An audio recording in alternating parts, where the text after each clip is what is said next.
भी दुल्हन बनोगी। हाँ। बोलो ना हमको दिल्ली कब तक दोगी? चल हट बोलो। नहीं दूंगी। एक दिन किसी की भी दुल्हन बनोगी। बोलो ना हमको दिल्ली कब तक दोगी? प्यार में तकरार हंसते हंसते कर दोगे। प्यार में तकरार हंसते हंसते कर दोगे। यूज करके हाँ यूज करके फिर तुम नमस्ते कर दोगे। यूज करके फिर तुम नमस्ते कर दोगे। यूज करके फिर तुम नमस्ते कर दोगे। यूज करके फिर तुम नमस्ते कर दोगे।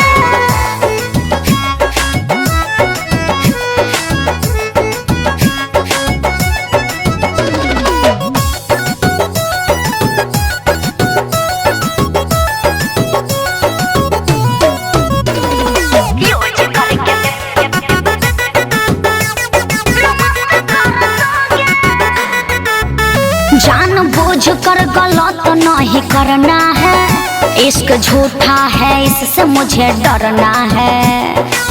अरे विश्वास करो।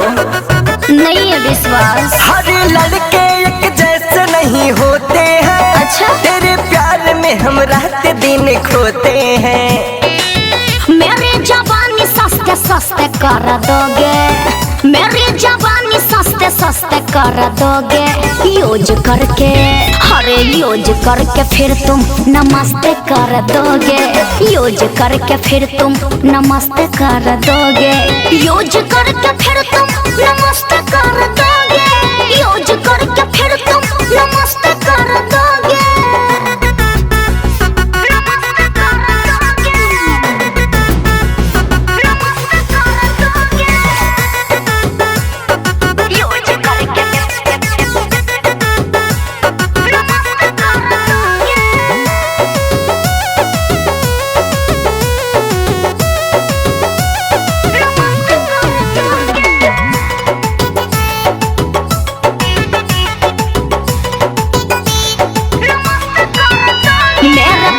पढ़ना माही बेकार है। सोनू सरगम मेरा पहले से यार है।